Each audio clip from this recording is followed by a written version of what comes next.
right, welcome back to InsideFlix. This is our weekly box office report where we take a look at the details of last weekend's box office numbers. So let's jump right in. Rich, can you tell us which films made the top 5 rankings this past weekend? The number 1 film in America is Spider-Man Across the SpiderVerse with 19 million. Coming in number 2 is Elemental with 18.4 million. Coming in number 3 is The Flash with 15.1 million.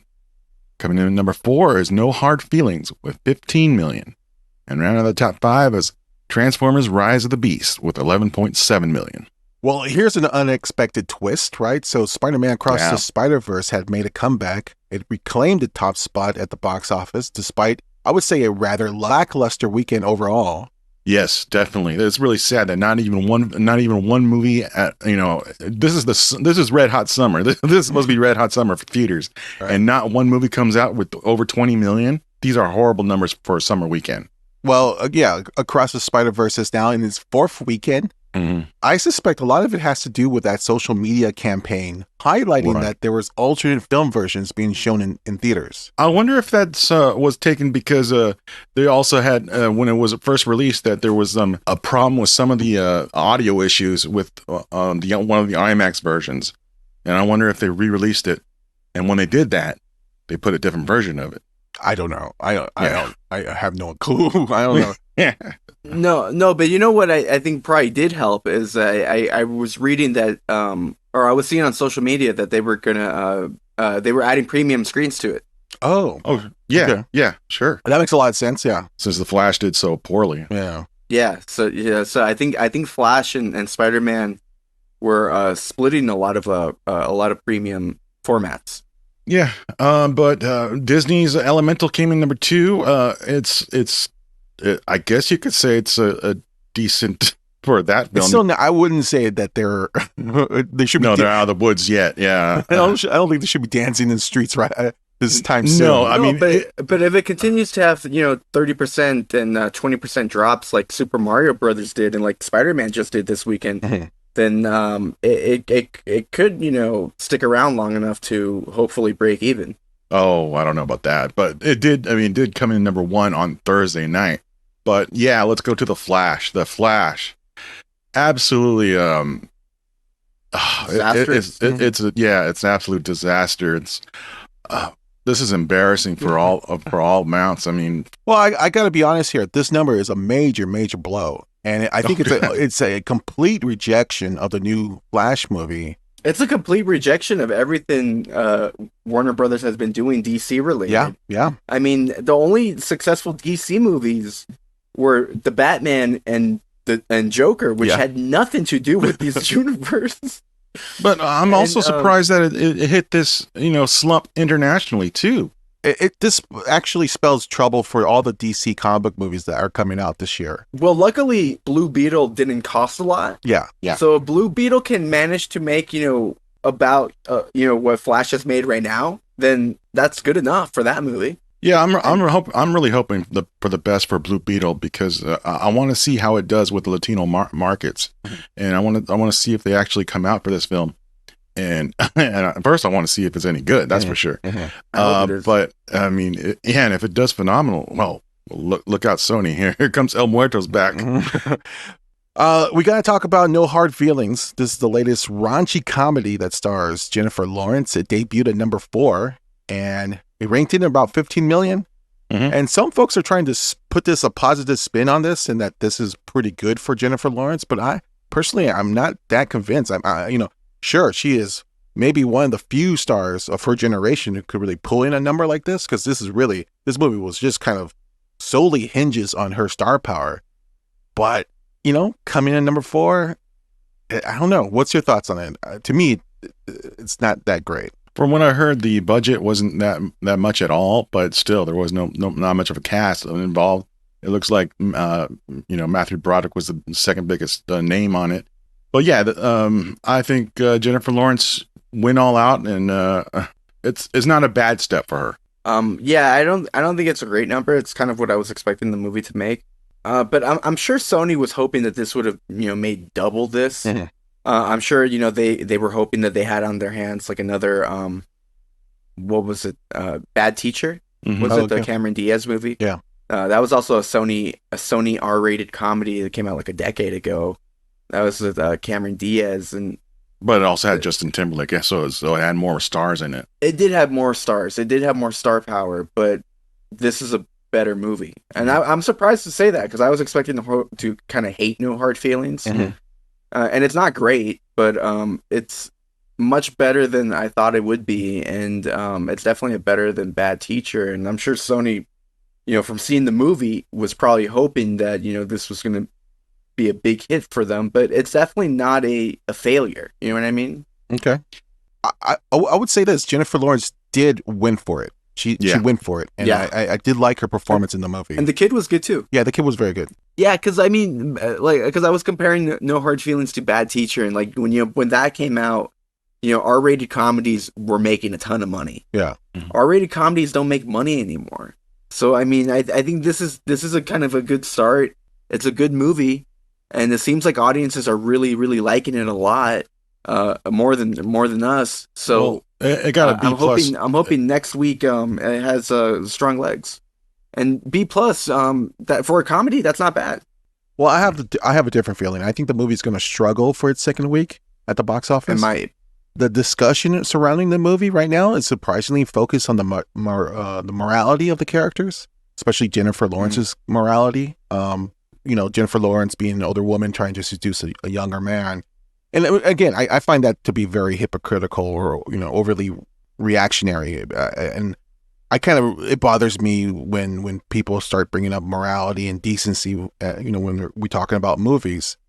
Unfortunately, there's a negative discussion around this movie. So I think that's going to hurt the box office for its second week. Well, it also felt like a movie that would have come out in 2003. Yeah, I mean that's also a major problem about the movie, and I think that's another reason why I don't think it's going to do well for the rest of the weeks or rest of the upcoming weeks. Let's move on. Rich, can you tell us about the remaining movies that made the top 10 at the box office? Coming number 6 is Asteroid City. Number 7 is The Little Mermaid. Number 8 is Guardians of the Galaxy Volume 3. Coming number 9 is The Blackening, and round out the top 10 is The Boogeyman. Let's take a look at the movies coming out in theaters this upcoming weekend. Rich, what do we have? Opening up wide this weekend is Indiana Jones and the Dial of Destiny. This is the new Indiana Jones sequel, the 5th chapter in the franchise, which likely marks Harrison Ford's final film as iconic archaeologist Indiana Jones. Set in 1969, the story follows Dr. Jones as he is on the verge of retiring from teaching, but not yet from embarking on one final globe-trotting adventure. Also opening up in wide release is Ruby Gillman Teenage Kraken. This is the new DreamWorks animated fantasy film about a social awkward teenage kraken trying to fit in a high school where the most popular girl is a stuck-up teenage mermaid. Also opening up in limited release is Prisoner's Daughter. This is the new father-daughter drama that stars Succession actor Brian Cox as an ex-con suffering from terminal cancer who is released from prison and tries to reconnect with his estranged daughter, played here by Kate Beckinsale. All right, so Indiana Jones, The Dial of Destiny. This is projected to have a $60 to $70 million opening. Not and great. This is the 4th of July weekend, or technically? Yes. And it's not a great opening projection because you consider that Indiana Jones, The Kingdom of Crystal Skull opened a little bit over $100 million for its domestic opening. So this is much lower. That is true, but that was also like almost 20 years ago, right? That was in 2008. Yeah, so I mean, like 15 years ago. I would say it most likely has to be number one. I think the question is, how much is it going to make? Is it going to be what they project, what the studio projects, or is it going to do a lot lower, or maybe even a little bit bigger? Well, the word of mouth that's already been hidden. I mean, it's iffy at best. I mean, I'm worried about since the Flash hit so low. I mean, I'm worried for Indiana Jones because. Sure, similar audience, right? It's only going for nostalgia, and as far as all the hatred for the special effects on the Flash, there's a lot of special effects in the beginning of this film that might hit that. This is delicious to hate. I mean, the movie opened in Cannes a couple months ago, and it had a mixed reaction. It had a mixed reaction from the audience and critics. Since then, the buzz hasn't been that great, but most of the critics have said that it's a okay movie. Well, the overall plus on it is that it's better than the last Indiana Jones Yeah. adventure. Right. Yeah, I mean, there's a couple positives right now. I mean, like Richard just brought up the big one. Everyone is, well, not everyone, but I have actually seen a couple reviewers say that the Crystal Skull is a little better than this movie. Yeah, Oh, really? but, Wow. yeah, Yeah. but they mostly say it's because of Spielberg's direction, Mhm. and also because Harrison Ford was still, not as dead as he is in this movie, so he was more lively in that movie, because I think even in the plot, like they're saying that they're playing into the whole, like, this is not the same Indiana Jones, this is an old man, Right. He's on the verge of And- retiring on this one. yeah, so Yeah, So- I hope this is not a cry macho of the Dial of Destiny. I mean, this is I hope he's still indie. I mean, The interesting thing is that Harrison Ford has been doing very well in television this last couple of years. You know, he stars in that Yellowstone spin-off series, 1923, and he's very good in it. He's also right now in the Apple TV comedy show, Shrinking, where he is an older therapist dealing with his own issues. And, there's one scene where he gets high, so he's having fun. And I really, truly enjoyed his television work. Yeah, there's definitely a Fordissance happening, and or they're trying to make it happen. They're trying I to do make it like the happen. last couple of promotional campaign pushes to like really focus on Harrison Ford, his legacy, how much we may have took him for granted for the last couple of years. But again, what's your thoughts on how much this movie's going to make this weekend? I honestly have no idea, but I think those projections like sound pretty good, actually. I mean, for me, like I love Indiana Jones, but yeah. but that last movie, it came out like 15 years ago. Yeah. And I remember, that was a movie that when I was a kid, like pretty much everyone that I knew went to go see it, but it's because their parents took them to go see it. You know what I mean? It's like their dads took them to go see it, or it's like a family thing. And I don't know if any of those people are going to be passing it down to their children. You know what I mean? Mhm. I don't know. Because the Crystal Skull was a lot of people's first. It was their introduction to that character, and now they're parents. I see this movie having a similar problem as The Flash, honestly, but we'll see. What's the budget on this new Indiana Jones movie? About 300 million. No, you're joking. No, yeah, it is about 300 million. Yeah. Holy shit. It's a lot. I think a lot of it has to do with the special effects, the de-aging and stuff like that. It's the same situation as The Flash, but there's still a chance Yeah. that this could be a hit. Because, I mean, this is, like Richard was saying, this is Harrison Ford. It's not Ezra Miller. You know what I mean? This is a Harrison Ford. I mean, just the return of Harrison Ford in Star Wars, I think gave that franchise a huge boost. You know what I mean? Mhm, So yeah. I think Indiana Jones still has a chance, but if this movie really costs 300 million, it's definitely not going to be profitable either. No, But it would have to make, I guess, about 500 overall. I'd say 500? maybe 600. 600 overall, just to break even. Yeah. It might break even if it's lucky, but I don't know if it's going to be profitable. Let's talk about the other main wide release film. We got Ruby Gillman, Teenage Kraken, a very strange animated fantasy movie, which is, I think, mostly directed to females, young females. This is projected to hit about 8 to 12 million, so it's a very low projection, but it might kind of take in some of that crowd from Elemental. I don't know, man. What's your thoughts? I don't know. What I think is, I think this movie is going to come below its projections. Well, let me say the early projections for Ruby Gillman was that it was 5 million opening, and just now they kind of Oh. upped it a little bit. I think it's going to come in at 6 million. I don't think this is going to do well at all. I get like Rock Dog vibes from this movie. All right, let's move on to streaming. Let's talk about streaming. Rich, what are some of the options for people to watch at home this weekend on streaming? Coming out on streaming is Nimona, which will be on Netflix.